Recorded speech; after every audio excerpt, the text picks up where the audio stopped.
Welcome into another episode of Trust the Process Recorded. Hopefully we'll be coming to you live sooner rather than later. But as always, I'm your host, James Hyde, with my guys, Mr. Five Digit Max Coolish, and YG himself, young gentleman, James Jackson. Guys, how we doing this week? I'm doing good. It's hot as hell out. Yeah. Fun fact, I think I got sunburned for the first time in my life. That is fun. On my tricep and on my shoulders, it like burned in the shower this morning. It hurts to put clothes on. I'm like, wow, is this the sunburn I've been hearing so much about? Is this what this is? Yeah, in my professional medical opinion, I'm going to diagnose you with sunburn.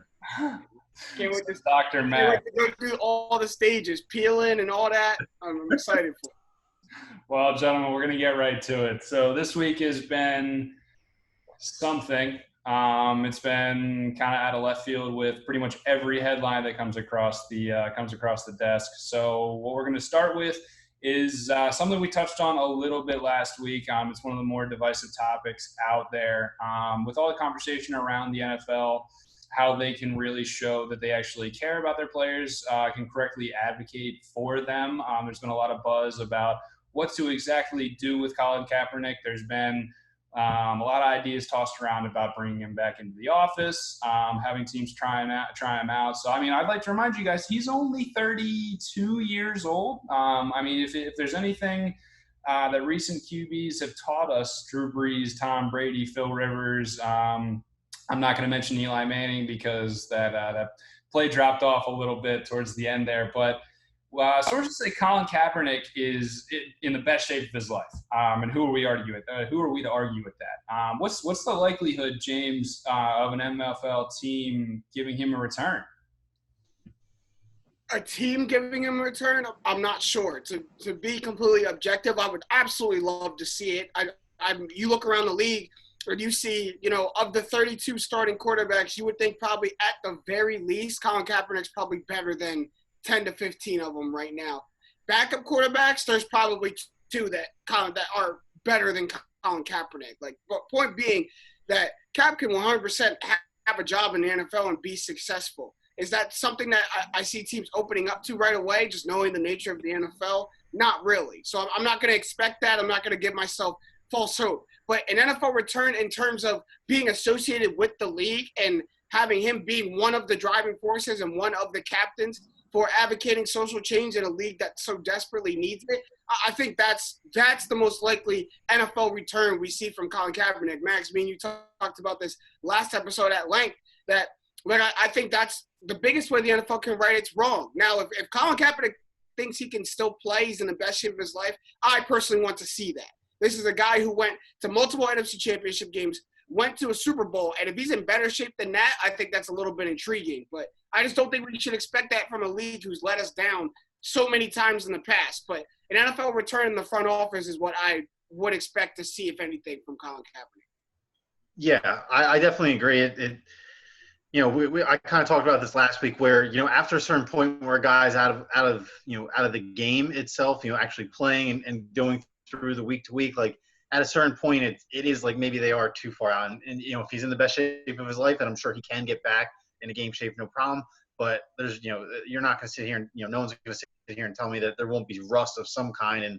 And that factors in, like I think that maybe he has more talent than some starting quarterbacks, but I don't think he's necessarily deserving of just walking onto a team and being the starter as soon as he gets there. You know what I mean? He hasn't played in a handful of years. Regardless if he can win the job or not is a different story. I totally think at this point the working in the league office or an association with the league office is the most likely avenue. We're all quick, including myself, to dump on the NFL when the time is right. But for once, they did it as right as they could. It's not perfect yet, but that video that Goodell put out on Friday, Saturday, sometime in the last couple of days, I think that was more than any of us really expected to get out of the NFL. I personally, expected a nice, white text. I'm not giving the organization credit for that video. That was the players coming together and doing something on their own. Hey, Roger Goodell put his face on the camera and said we got it wrong, and that's more than we expected, at least for me. I certainly expected just a black background, white text on the NFL, Facebook, Instagram, and Twitter, and that was it. You know what I mean? So I'll say this, and Malcolm Jenkins put this pretty much perfectly. He said the league can't have it right until it apologizes specifically to Colin Kaepernick, because the issues were never brought to the forefront until he chose to put them there. And the NFL can say that, we haven't been doing this the right way all along, but until they say we were wrong in how we treated Colin Kaepernick, or, flat out admit that they blackballed him from the league, which is never going to happen, I think that's the step they need to take in order to show everyone that, like, hey, this is our next step. This is our next step, is taking the guy we publicly crucified and making it known that we retract that statement and we see the error in our ways from that point. So I think it's interesting. There was actually a report came out from forget who the reporter was, but he had a source inside the league office that said one of the only reasons that the NFL actually came forward and released that video to go on top of their statement was when Patrick Mahomes got involved. Now, to me, I think that's a problem in and of itself, because you have to have the guy that it's not a secret that you're trying to make Patrick Mahomes the face of this league for a very long time. So if you really have to pander to your face of the league instead of reacting to how many activists are in this league right now, Malcolm Jenkins, one we always talk about, Eric Reed, and of course the main one, Colin Kaepernick. Like, if you really have to pander to your face of the league that much, and that's what pushes you over the edge, I think this is going to be a much slower process than we think. And that actually brings me to my main point, which both of you guys, I'm going to disagree. And I think that the more likely way is he gets on a team. I think the more likely way he comes back is on a team, because what that report tells me is they don't get it. They really don't. That's what it tells me. So I don't think they would be willing to let him in the doors of the office. Not that he shouldn't. I personally think he could do way more for himself and for the players in the league offices. But I just that leads me to believe that they're just going to stick him on a team and say, we did what we needed to. Here you go.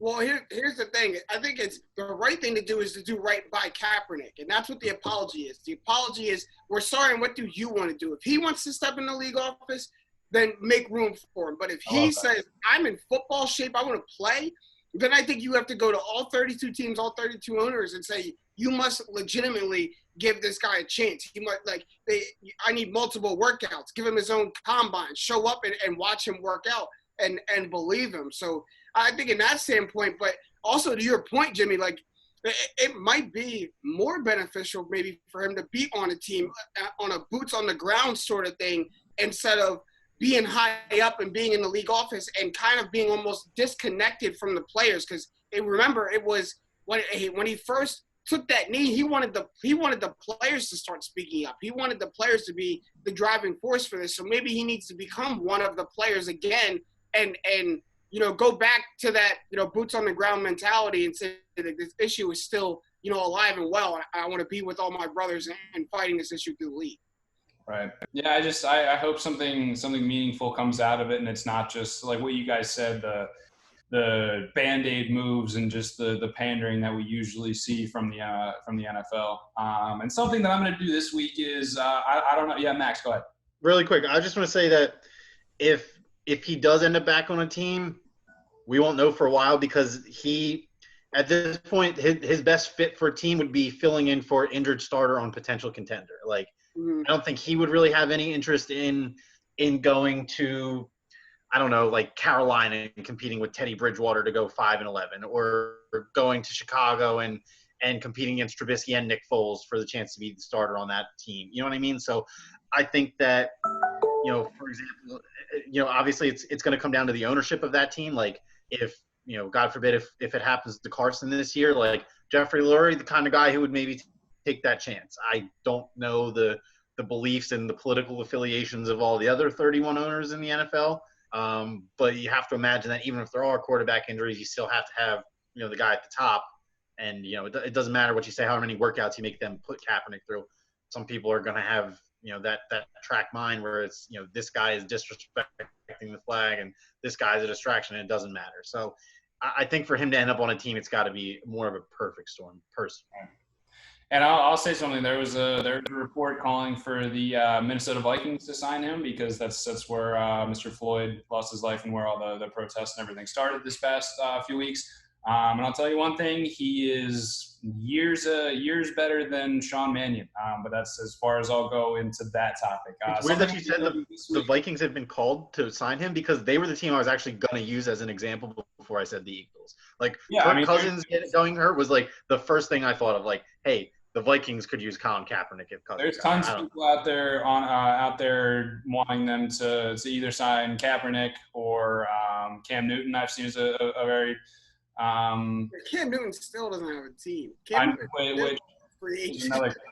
not going to be able to until he gets a physical. I don't know.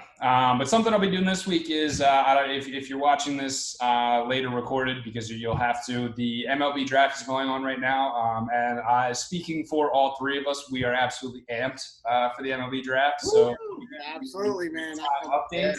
And there's already been 2 reaches in the top 3. Some kid Heston Kjerstad, who probably shouldn't have been drafted before number 10. And then a reliever, glorified reliever, has now just been drafted number 3. So there's going to be plenty of talent for our Philadelphia Phillies sitting there at number 15. But, yes, go Phillies. Pick the player. Pick the good player. Woo. Hey, come on now. But we're going to move on. So our next storyline that's been coming up is the return of the NBA playoffs. So I asked you guys this question a little bit last week, and it was about the NFL, about those playoffs. And it applies here just the same. And JJ, I liked your answer, but I wonder if it translates to the NBA. With the modified NBA season and playoffs, this is completely uncharted territory. To you, in your mind, is this going to have, like, whatever team wins this championship, are they going to have an asterisk next to their championship? No, but this championship will be noted. But I think the opposite way. Like, I think this isn't a shortened season. It's not a lockout season where it's just a shortened amount of games, but it's, regularly the same. Every single person in the NBA went through a pandemic, went through quarantine, had to stay at home, wasn't able to work out, wasn't able to go to their facilities, wasn't able to be with their team, and is now going to get shipped after 3 months to a resort to play just there. And that's – you just said it, Jimmy, uncharted territory for everybody. I think that's more impressive if you're able to galvanize a team after that and go win an NBA championship. Like, to disperse for 3 months and then come back and have literally this much of a runway and then go into an NBA playoffs to win a championship on a neutral site with no fans in the arena, like complete stuff you've literally never done before. I think that the opposite. Like, I think whoever wins this championship will have the most amount of respect from me. It'll be the most impressive championship I've seen in a long time. I totally agree. Yep. Max, you totally agree as well? Honestly, like, to me, the big thing is the fans thing, right? Like, I think we're definitely primed for more of like an NCAA tournament feel where upsets are maybe going to be a little bit more prevalent. It feels, as someone who lived through the mid of 2006ers, it feels pretty hopeless as the 7 or 8 seed when you go down 2-0 and then inevitably go down at best 3-1 after the first 4 games because there's no way you're winning 2 more road games. It's just not happening. So I think that having the neutral floor, I think we're going to see a much more competitive first round than we typically would. Usually the second and the semifinals and conference finals are usually pretty competitive as is. But I think that in general, whoever wins the title this year, they should be getting extra props. I don't think there's a real clear-cut favorite. I think there's definitely some tiers in terms of where teams are, but with this layoff, you kind of have to expect one of the big 3 of the Clippers, Lakers, and Bucks to maybe disappoint pretty heavily. Maybe someone who's going to sneak in the West, or one of the bottom feeder teams in the East, cough Sixers, maybe make a run. Like, I don't know. That's just my personal thoughts. Because you bring up a good point. You bring up a good point with the neutral site games and how it's almost like an NCAA tournament feel. That brings my attention to the Pelicans and the Grizzlies with Zion Williamson and John Morant just coming off that. They're the players that are most to something like that. Having just played in the NCAA tournament last year, it's probably not too far of a memory from them. Most of the other teams are dealing with players either players like LeBron James who never played in something like that, I or was just going to say, Lakers on the hot who have seat. taken. It's been decades since they've been in the NCAA tournament and have been able to relate to something like that. But Zion, I'm not saying that makes the Grizzlies and Pelicans like front runners. I'm saying that's an added element, an added perk that probably they benefit from that other players and other great teams don't as much. So I have a larger point, but I actually heard this recently on the radio. So I'm going to ask you guys a question. In the regular NBA format, let's go back a year and use those statistics. So throughout history, how many championships do you guys think a 6 seed has won? I think it's 2. I think. I was 2, 3, if that. I was gonna say 1. Yeah. 1. I know there's one by how many championships do you think a 5 seed has won? 1. It is also 1. It continues to go up. It continues to scale upwards in percentages as you go, obviously, up the seeds. The NBA is it's the league that has the fewest upsets, if you will, in the playoffs. Now, Max, I love that what you bring up.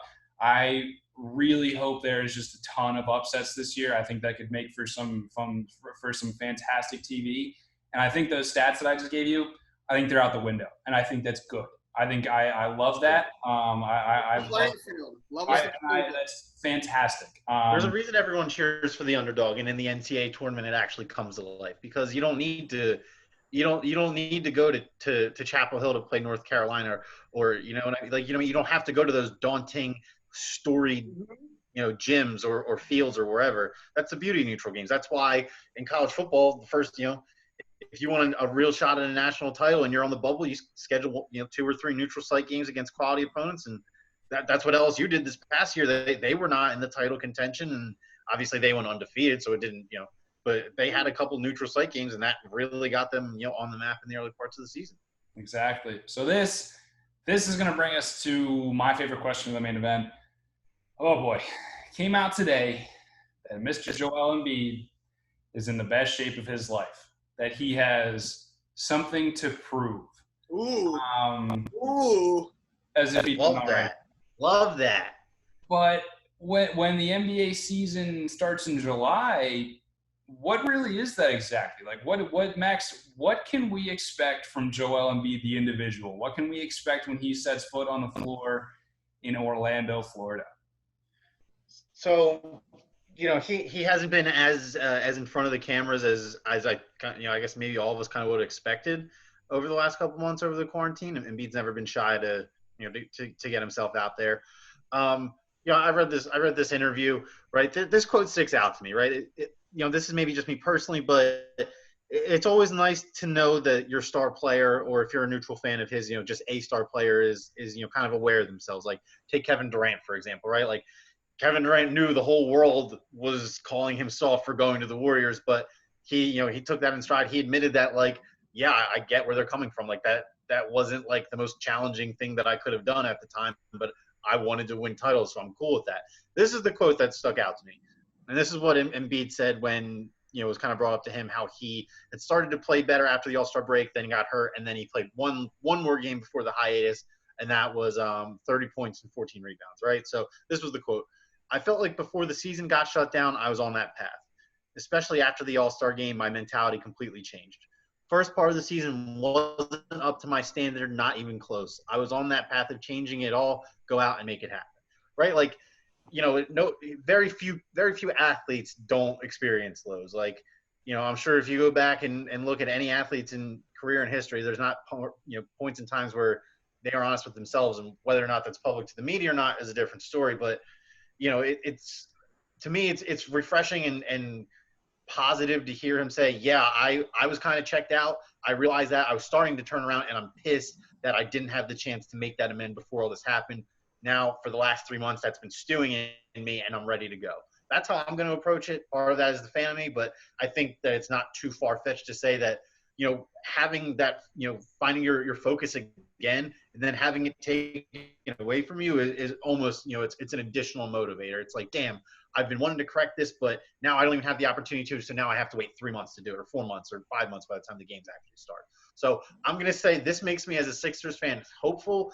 because you could tell the intensity was not always there with not only him, but the team as a whole. And I think, anyone who watches them enough knows that the intensity starts with him and Simmons. And, if half that intensity is not there, that's going to trickle down. I mean, that's nice, Max. I'm glad that you have something to grab onto. A little glimmer of hope. Damn right I do.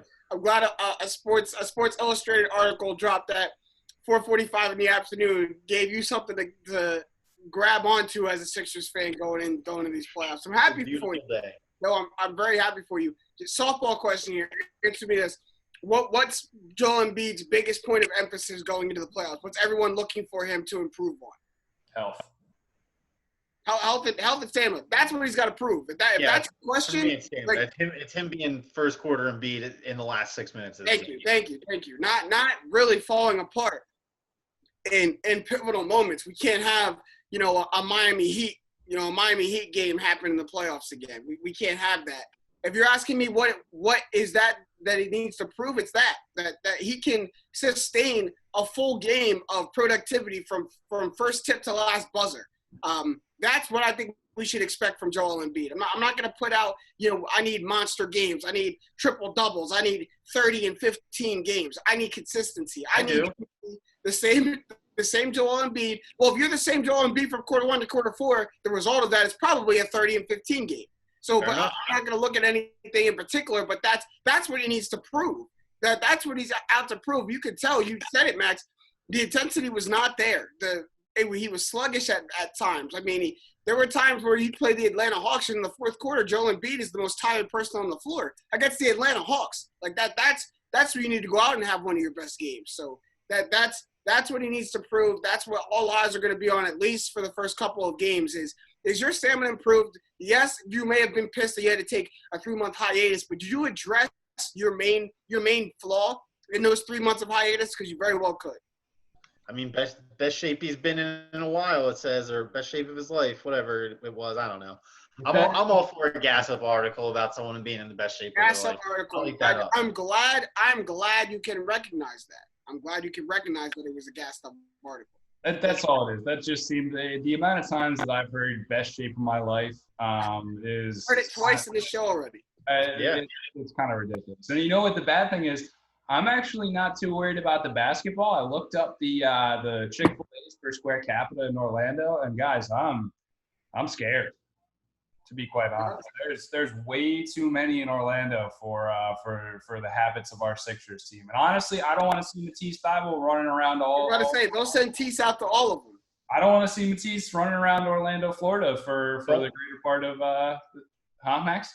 I was going to say, did you guys see the breaking quarantine rules that the NBA put in? No. If you leave Disney World premises, minimum 10-day quarantine, and you have to pass 2 tests to return to the court. If you leave, they are allowed to golf. They are allowed to golf. But that's on the resort, though. That's on the Disney. That's on their resort. Whatever the premise is, like, you can't go to Chick-fil-A. So I'm loving that. Maybe there's a Chick-fil-A there, and I'll worry about that. You can DoorDash, though, Max. You can DoorDash. They can make it happen. I'll be honest, Joe. If I see anybody playing golf, I'm gonna be pretty upset. But that's gonna wrap up our main event. So halftime. Just want to take a minute to say that again, just like last week, we'll be posting below in the comments a link to resources for advocacy, everything under the sun, whether it be petitions to sign, ways to donate, literature to educate yourself or your friends. We here, Trust the Process Live. Again, continue to keep encouraging you to have these conversations, although they may be tough. That's really what's going to drive us forward as a nation, as a community, and as a show and its viewers. So we're going to move right into the second half. And this one, honestly, we haven't done this segment in a little bit. One of my favorites, word on the street. So, guys, we all know the rules. I'm going to tell you something. I'm going to give you a statement, and you're going to finish it for me with a word that you think fits. So our first one, and Max, I'm going to come to you first. Drew Brees, words and actions since his apology have been Max. I'm going to say generic. It's pretty cut and dry. Speak up against people protesting against the flag when it has nothing to do with that. Immediately then become one of the faces on a petition to not punish your coworkers for protesting the flag, even though it has nothing to do with that. So I'll say that, I don't know if he lucked into being a big name who's signing that, if he was like, oh, damn, I'm an idiot. Maybe me getting fines removed for other people kneeling against the flag would be a good safe base. But it's a little too point A to point B for me. It's like, say kneeling against flag is bad, get called out for it, make it not punishable by the league, even if you still think it's bad internally. That's fair. It's completely fair. James, what you got? I agree, Max. My word is expected. Like when I was asked about Drew Brees' comments, I said his apology, needs to be apparent not today, but tomorrow, and the next day after that, and the next day after that, and that's what he's doing. So it hasn't taken away what he said for me. I get he's remorseful for his words, but I haven't seen yet if he truly doesn't mean what he said. If he truly has flipped his thinking. I get that he was remorseful for his words and for saying them, but do you still think you were correct? So I still need to see steps to make sure that I know Drew Brees' mentality is actively changed and it is going forward. So I knew this is what he was going to do. He's one of the faces of the league, one of the leaders of the league, and I knew he wasn't going to want to, relieve himself of that title and take himself off that pedestal and off that mantle. And if you want to do that, then you have to make sure you are apologizing every chance that you get, and doing more than just apologizing and putting out tweets and Instagram posts. You're gonna have to put some actions behind your words. That's what signing the petition by the Players Coalition does, and whatever he does next. But even though he's doing that, great on you. Thank you, Drew, for apologizing in the right way. But I still expected you to do it. If you didn't do it, I'd be much more shocked if you didn't do it than you are doing it, put it that way. Yeah, this would be way funner to talk about if he didn't do anything. Oh, he'd be buried. Yeah, I completely agree with both of you. I don't think we should applaud him for taking the necessary and correct steps just yet. I think it's one of those things that we leave in the oven and let bake, and then come check back in. It may even be a couple of years, because to be honest, he doesn't really. There's been no time for him to show these actions yet. We're still all in our houses and everything like that. So, Drew, we'll be checking on you. So don't let up, man, because you'll be dragged if you do, quite honestly. So we're going to move on. Actually, you know what? Before we do move on, quick MLB draft update. The Royals and the Royals and the Blue Jays had the second and third talents fall to their laps because of the aforementioned reaches in the top three. Hilarious. Wow. But we're going to move on. And this is one of my favorite topics, guys. And this could have very, very far-reaching effects, very far-reaching positive effects as far as I see it. So Mikey Williams has, I'll give you the background a little bit later, but James, I'm going to come to you. Mikey Williams potentially attending an HBCU is important. Very, very important for basketball, for the culture moving forward. I mean, it's just the consideration, the serious consideration of it is very important moving forward, and establishing, the right mindset when it comes to HBCUs for the Black community. They've been seen as lesser a little bit, and Mikey Williams is at the forefront of the people, trying to tell us that they're not lesser. It started really with Josh Christopher last year when he took his visit to Howard. They landed on his final list. He ended up going to Arizona State. But Mikey Williams said something very important. He said, when it's time for me to make a decision, there will be HBCUs that make my final list, and they're not going to be there just for show. Like, I think he's a young man that's very wise beyond his 15 years of age, is going into his sophomore year of high school, and he already understands the power that he has as, an influential member of the young Black community and in the basketball world. And he said something important. He said, if you were going to make it to the NBA, going to Howard over Duke isn't going to stop you from making the NBA. If you have what it takes to go to the league, you are still going to go to the league. And players control their narratives. Players control, at what's being talked about them. So, if you, choose to go to an HBCU, will you get as much face time as you would be if you chose the blue blood? No. But the power of social media will have you stay very relevant. The fact that you chose an HBCU will have you stay very relevant. You'll be culturally very important. And I have no doubt in my mind that if the number one recruit is going to be the number one recruit when he comes out of high school, there's no doubt in my mind if the number one recruit goes to an HBCU, you will see HBCUs now on ESPN, on Fox Sports, on some mainstream network, because Mikey Williams decided to go there. That's very important. I love that he's doing that. And I do want to make one thing clear, that I don't think anyone should be disappointed if he ends up not choosing an HBCU. Like, I understand you still have to end of the day to do what's best for Mikey Williams and family. The NBA G League is probably going to be on his list too. So let's not hold the kid to going to an HBCU. I love the fact that he's very outspoken about it. He's outspoken about the benefit that would have for his people in his community. But let's not put added pressure on a 15-year-old just because that's what we want to see happen. It's Mikey Williams' decision. I just think it's very important that he has HBCUs on his final list. I like it. Mikey Williams potentially attending an HBCU is Max. I have unprecedented. So I honestly, I thought he was going into his senior year of high school. Like, I don't, like, me personally, just a quick side note, like, I could care less about high school sports. Like, this sounds cynical because I was not a superstar nationally recruited high school athlete, but like, nothing is like less impressive to me than like guys like Mikey Williams or Zion, like their high school mixtapes. Like, yes, if you're nearly as good as your people say you are, you should be just absolutely demolishing people that look like me in high school basketball, right? So I'm a little bit jaded. I'm a little bit salty as is. I had no idea this kid was 15. I say it's unprecedented because I know I forget the kid's name who you just said, the one who was considering Howard last year. But he is not a megastar like Mikey Williams is. Like, you know, Mikey Williams has 2.5 million followers, and he's, you know, not even 16 apparently, so that's news to me. But him at least putting them in consideration is going to do more than probably anybody else, unless there's somebody with, you know, a similar, you know, social media following that's coming out to college before he is, that gives it a more serious run or you know, actually commits to doing it. You know, I don't want to sound cynical, but personally to me, there's one factor that I can't really associate with, and that's, you know, the pride that comes with, you know, going to an HBCU as a black man. But it's hard to imagine, just as an outsider, that what they have to offer is going to be able to compare with, you know, the Dukes and the UNCs and Kentuckys, or, you know, whoever the powerhouses are in 3 years.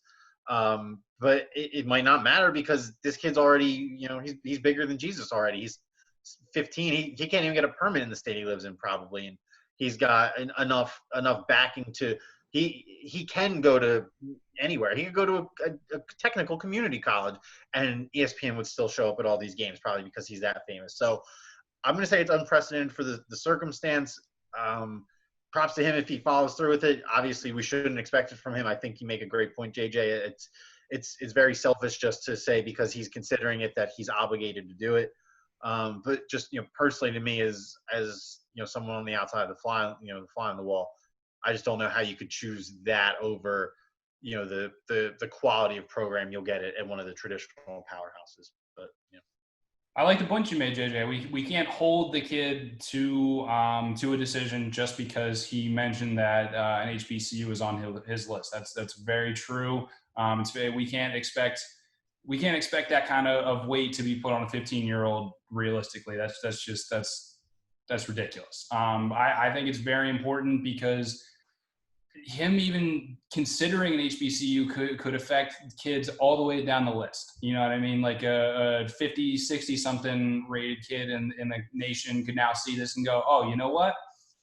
The quote that you said, JJ, if you're going to make it to the NBA, it doesn't matter where you go. That's very true. So maybe I hope this helps out, and they now consider it a reality and a way to help establish HBCU programs, and they go ahead and do it. What do you got something? Yeah, real quick. I just want to address one thing you said, Max. You said the you know, you might not get as much out of going to an HBCU than you would going to Duke or UNC or a blue blood. And I don't think you're wrong for saying that. I think there's a reason why, you know, we have blue blood programs in NCAA basketball and historic programs. And race has nothing to do with it. The University of Kansas is a blue blood program, black, white, or anything. You know what I mean? But that's just a very historic and traditional, you know, college basketball powerhouse. But why I say important is because, that had to start somewhere. And no, an HBCU may not have it now, but once you get, the top recruits in high school basketball, let's just be painstakingly honest, majority of them are black. So if you start getting the highest recruits going to those HBCUs, the TV deals come, the endorsements come. That's when the money comes. And then that's when equipment and better coaching and better staff and better resources and better facilities, that's the ripple effect. That's something that Mikey Williams has to do. I mean, we could look 40 years down the road and Howard is playing Duke in the national championship in back-to-back years. And we say 40 years ago, no one knew who these schools were, but a young man named Mikey Williams paved the way. That's what I'm saying. And Jimmy said something very important kind of off camera before we came is like Mikey Williams is going to have to be that first. Like he might not, it might not be a game-changing move for him, in his career and basketball-wise, but he's doing it for more than his basketball career if he chose to do it, and he's aware of that. That's very important that he knows that this move isn't for me, it's for generations after me. And I think that's why all of that goes into my important, my word important. Definitely hats off to Mikey Williams for really understanding the position he's in and what he can do, not just for himself, but for programs and communities across this country. I know I could never have done anything like that at the age of 15, so really hats off to the young man. So we're going to move on. Max, I'm going to come to you. Joel Embiid's confidence heading into the rest of the NBA season is blank. Mm-hmm. I would say it's expected, right? However you want to feel about it one way or the other, whether it's justified or not is up to you. I don't know if you necessarily can justify it for what he showed this year, but as a career, yeah, it would be. But I'll say this: it's expected because that's who Embiid is. Like if you expect him to be quiet and reserved and the silent killer and the lead by example, that's just not his style. And nothing has shown me to this point in the career that his life or his basketball life is going to change that. Like to me he's going to be a guy who's an outlandish personality until the day he retires, like however long that may be. He's going to be a guy who enjoys the fact that he is maybe an entertainer before an athlete, but he is an athlete. So I'm going to say this, it's expected, and for me it's welcomed, because I certainly wouldn't want my best player to not be feeling himself after he thinks he's been putting in some good work, with his trainers and by himself or, whoever he's been with. So I'm going to say, regardless of how you're taking it personally, at least it's expected out of the guy. All right.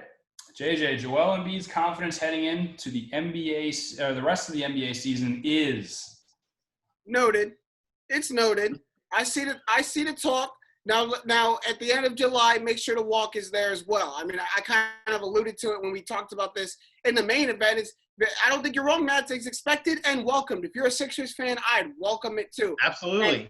But as a perspective, a third-party point of view, it's like, all right, I see you. Like, I'm glad that the best player on a team is confident going into the playoffs. Cool, glad, noted. I see you. I'm going to remember that when I'm watching you in Orlando. I remember that you said you had something to prove. I remember that you said you were in the best shape that you've been in a while. It's noted.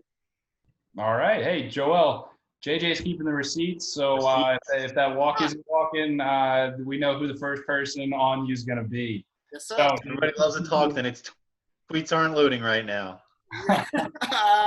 Love it. JJ, I'm going to come to you with this one. The chances of the MLB playing the season are? Guys, I haven't said it in a while. Shaky, baby.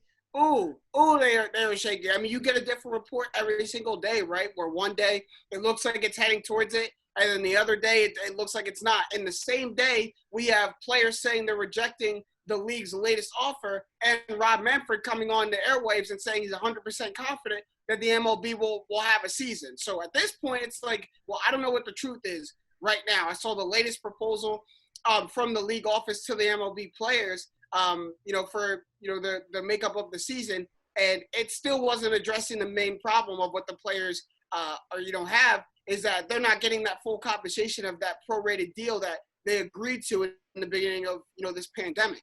So as long as the MLB is kind of trying to give them other perks and not give them that, it doesn't look like the players are going to budge. It looks like they're very set on one thing, and that's we need the money that we agreed to at the beginning of this thing. No ifs, ands, or buts. That's what it's about.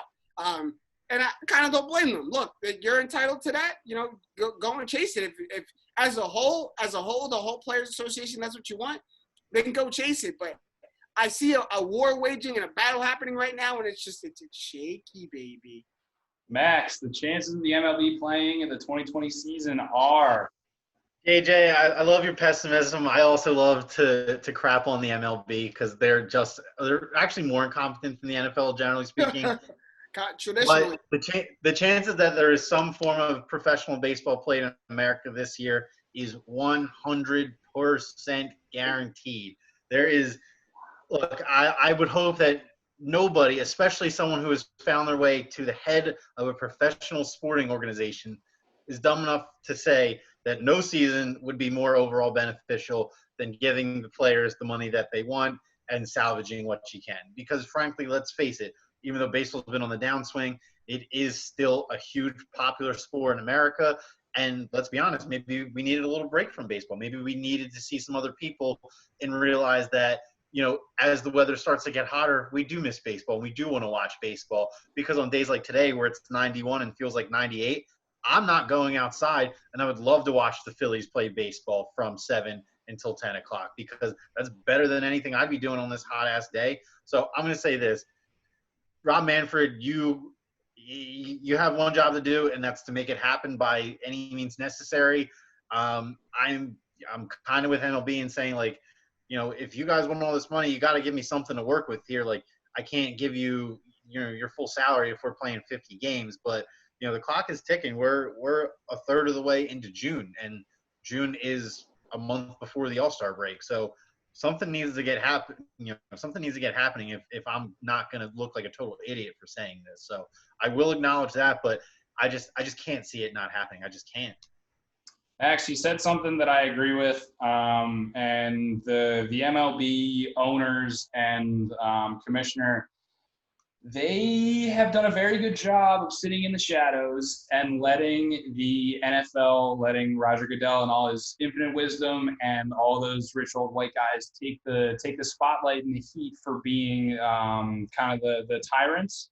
One would like to think that if that's going on and you just let them keep doing that. You let them keep all the spotlight and keep all your dirty stuff hidden. Because that's just the type of people that these billionaire owners are. But they have done the complete opposite. They have taken every chance to just put themselves in the spotlight and let the general public of America know that, no, you know what? We're going to give the NFL a run for its money, and we are very corrupt as well. The owner of the Arizona Diamondbacks got on a local radio station and just continued to berate just the players union and all these players that want their money.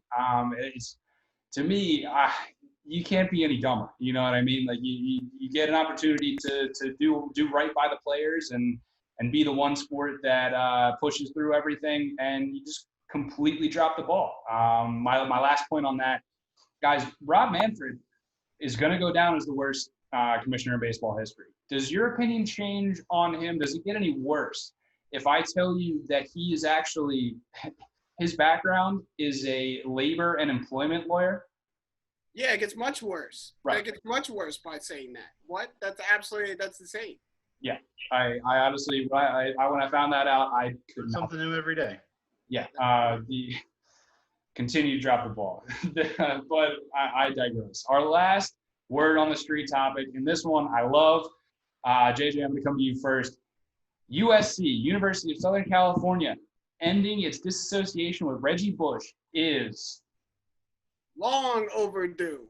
Long overdue. This guy made the University of Southern California millions and millions of dollars while he was there, and I don't know if this is a product of my age, but I didn't really know what USC was before Reggie Bush and Matt Leinart. Like they put that college on the map. I mean, it was. For 3 years, they were the greatest show, in football, college or professional.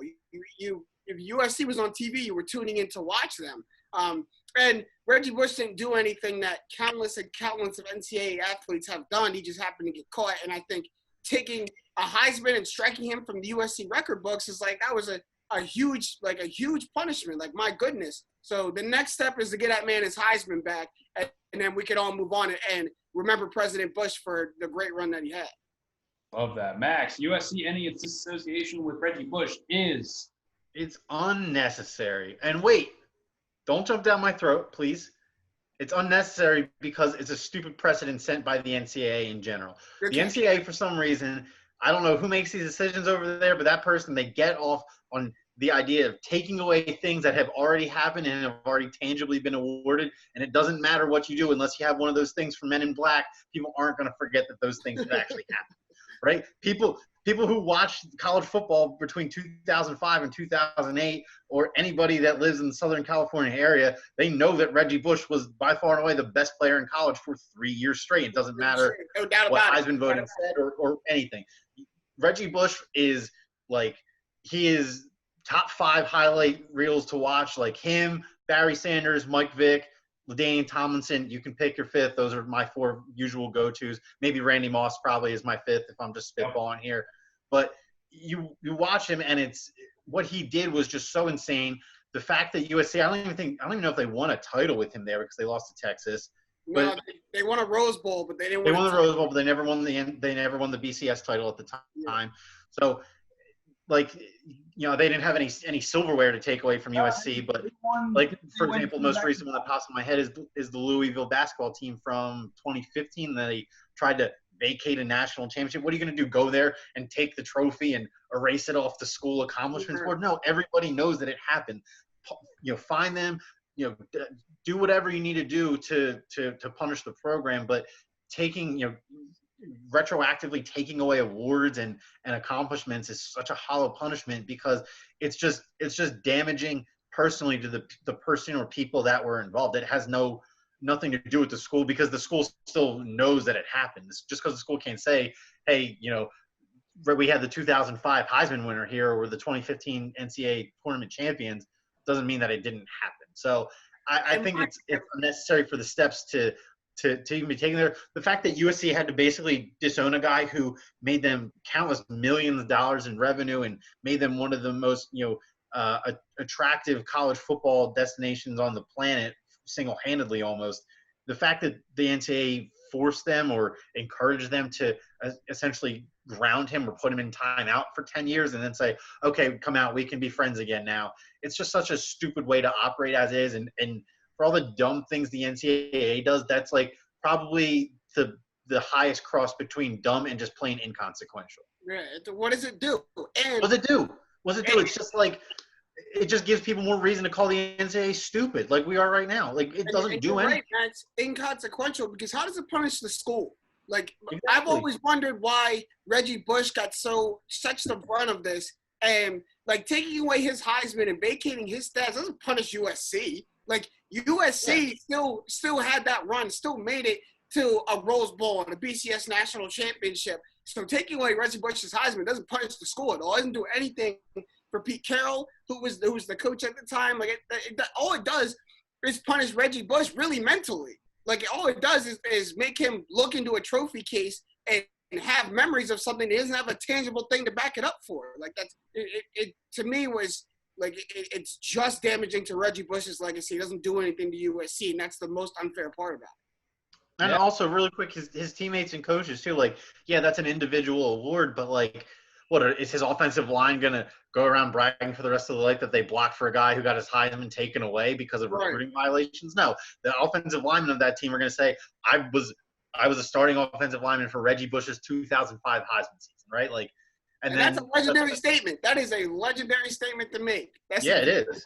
But that's the thing. Like, it just boils down to almost punishing an individual and being like, hey, he's a USC alum, so you're getting punished as well. And that's not how it works.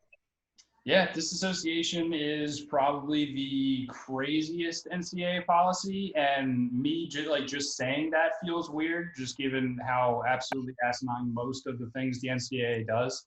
But that's going to wrap up our word on the street for our second half. Hold on, I got one quick question. What would be more crazy? would it be, hold on, let me phrase it like this. Would it be more crazy if the NCAA required schools to actually put out a written statement that they were disassociating with players or coaches? It would be crazy because I'm not sure every disassociation the school is in favor of. Like I don't know how much USC wanted to disassociate with Reggie Bush, or if that was a punishment divvied up by the NCAA, and really is an act to save face on the part of the NCAA. Because if the NCAA punishes USC hard, it makes it look like the NCAA doesn't have a hand in what goes on under the table, even when it gets caught. Like it makes it look like they're not condoning USC's actions when really, they let stuff slide like this all the time if it doesn't get out to the public. So it would be really crazy, and I'm glad they don't make them do that, because that's like putting salt in the wound. That's like putting salt in the wound. Like, my goodness. But let's also remember the University of Michigan is still disassociated with Chris Webber, however many years after his famous rant after the national championship where he blew it with calling a timeout when they didn't have one. So Chris Webber is still not allowed to don the gold and blue of Michigan. Hasn't been nothing. But it's worth noting that Gerard Mayo also is now USC is also lifting its disassociation with Gerard Mayo again. And I'm definitely going to agree with you, JJ. I'm glad that they don't provide written statements. That's going too far. Honestly, I just hope this whole thing ends. I just hope that whole thing ends. It's useless, and like you said, JJ, it really only punishes the player and just does them detriments going down the road. So that's going to wrap it. Now that wraps up our word on the street. So as always, our wrap up of the show is our tap outs. Guys, Max, you want to go first? I don't. I definitely don't want to go first. Don't want to go first. Wow. All right, JJ, you're up. I'll go first. Saw today that Anthony Joshua and Tyson Fury have scheduled their 2-fight series, I guess you want to call it. I don't know if they set an official date yet, but I am team Tyson Fury. Anthony Joshua just annoys me. I mean, he got one of the biggest upsets in boxing history when he got put to the ground by Andy Ruiz. I loved it. Just, I don't know, something about Anthony Joshua I've never, has just never sat well with me. Like he talked all this ride and got flattened by a guy who no one knew before that fight in Andy Ruiz. So I love Tyson Fury's comeback story. He got a lot of respect from me when he fought Deontay Wilder twice and won once. So, I want Tyson Fury to defend his world title, definitively twice against Anthony Joshua. All right, Max. So I guess this would still kind of be relevant next week, but I'm going to get out ahead of it. As I've made well known to everybody that I just, love watching me some soccer during the day, especially when I'm working from home right in front of my TV, and it's just so much more convenient than having to put it on a second internet window.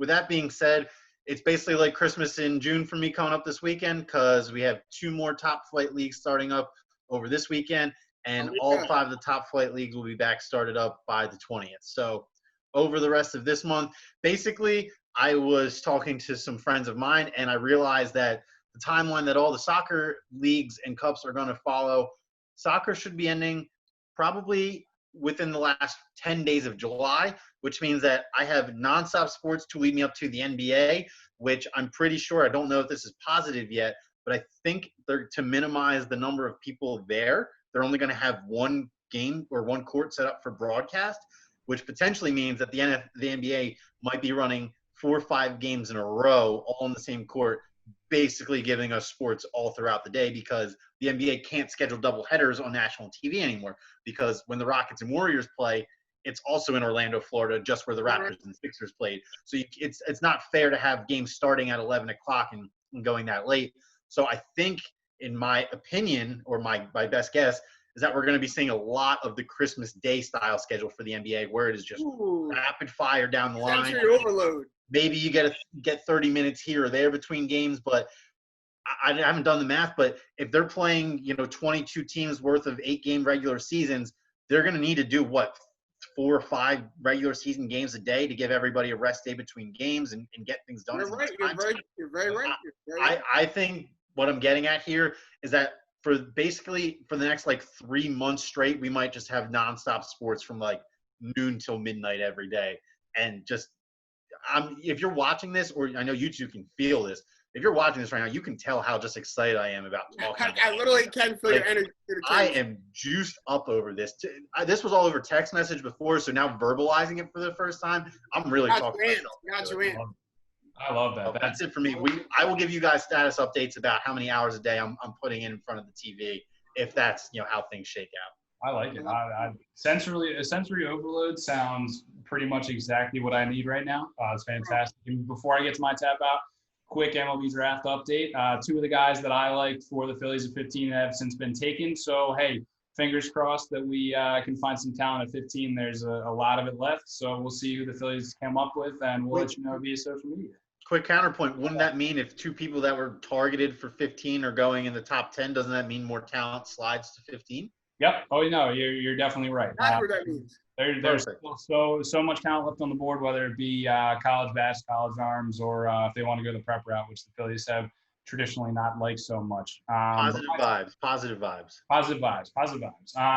My tap out, with Philadelphia entering the yellow phase, we touched on it a little bit last week. I know myself included, everybody wants to get outside, go have some fun, kind of let loose. But remember to be safe. If you showed up and supported, as you should, for any of the protests in the city or around the country, the Philadelphia Department of Health was just given like a $1.3 million grant to build up their testing capabilities. So if you showed up and showed out as you should have, please go get free swabs. It's free for COVID-19. Just make sure we're all safe and your fun does not negatively affect anybody else. So that is going to be our show, everybody. We'll check you next week, and hopefully we're going to bring you some more sports positive news. That's going to be our show. Trust the Process Live. As always, we are brought to you by My New Philly, where something's always new and everything's always Philly, and sports are back almost. We're almost there, y'all. We're almost there.